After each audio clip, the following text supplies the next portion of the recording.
WWE has just entered a very dangerous crossroads with this Trick Williams Obafemi match. No, I don't mean this kind of crossroads, but this one's absolutely amazing too. No, I'm talking about the crossroad of who do you pick? Because at this NXT deadline, Obafemi ended up taking Eddie Thorpe's spot in the Iron Survivor Challenge, where he would go on to win that match. But you see, ever since Obafemi lost his match to Tony D'Angelo the second time, he hasn't really ever been around NXT since. And for some people, you could say that his stock has definitely been dropping. Now, in this match, he did show that he's still an absolute monster and he's still one of the best in NXT. A lot of questions are still being asked. But there's also questions surrounding Trick Williams of whether he is the guy or not. Like, can he be the face of a company? Well, that's looking to be debatable. The first time he held the title, he lost it to Ethan Page in only 40 days. In his second title reign, it's looking like it may reach about 60 to 70-ish days. So where does NXT decide to go with this? Do they have Trick Williams defeat Obafemi, or do they have Obafemi take down Trick Williams? Well, either way, somebody's going to be getting hurt here by this loss. I don't believe you can give Trick Williams 2 short title reigns and still call him a main eventer or a future main eventer. But I also don't think he can lose this match to Trick Williams, or at least he can't lose it cleanly. And that's where I believe that NXT should go to save both Trick Williams and Obafemi. And the guy that should get involved is Carmelo Hayes. But why would Carmelo get involved in this match? He's on the main roster. Why go back to NXT? Well, Nick Aldis did just tell Carmelo that I have somebody for you, don't worry,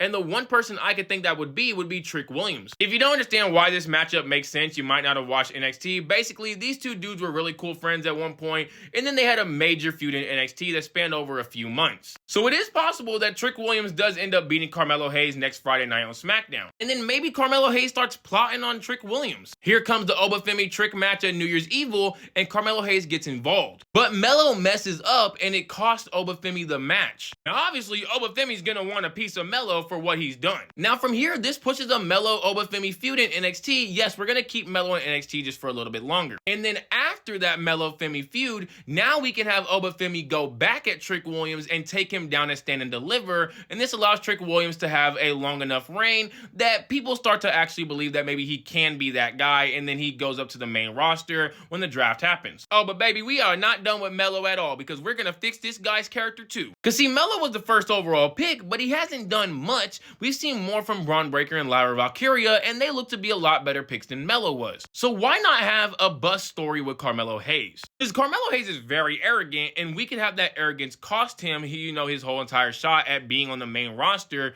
goes back down to NXT, and everybody basically starts clowning on him. To the point where he goes at the wrong person, that being Cedric Alexander. But Cedric is going to use this as a teaching moment to help out Carmelo Hayes, because he's going to look at Carmelo Hayes very similar to himself, because at one point in time, Cedric Alexander was viewed as a possible rising star in WWE. And with the Hurt Business, he was absolutely fantastic, but he was never able to fully get over. Maybe he could see some of himself in Carmelo and decide that he wants to help him the same way he helped out Javon Evans. And I mean, hey, look what he's done for Javon Evans. This dude was just in an Iron Survivor match, and he showed the heck out. Maybe he could help Carmelo Hayes in that same way and kind of, bring Carmelo Hayes back to what he used to be, which was a dominant wrestler. But not just a dominant wrestler, also bringing him back as a face. Because in my opinion, that's when Carmelo was at his best, was when he was a face and not a heel. So we're not only going to save Trick Williams and Obafemi, but we're also going to save Carmelo, 3 guys that are all potential main eventers on the main roster. But hey, that's just how I feel about this whole thing. Y'all let me know down below. How do y'all feel about the Trick Williams Obafemi match? Do you think it's too soon, or do you think it's the perfect time to happen?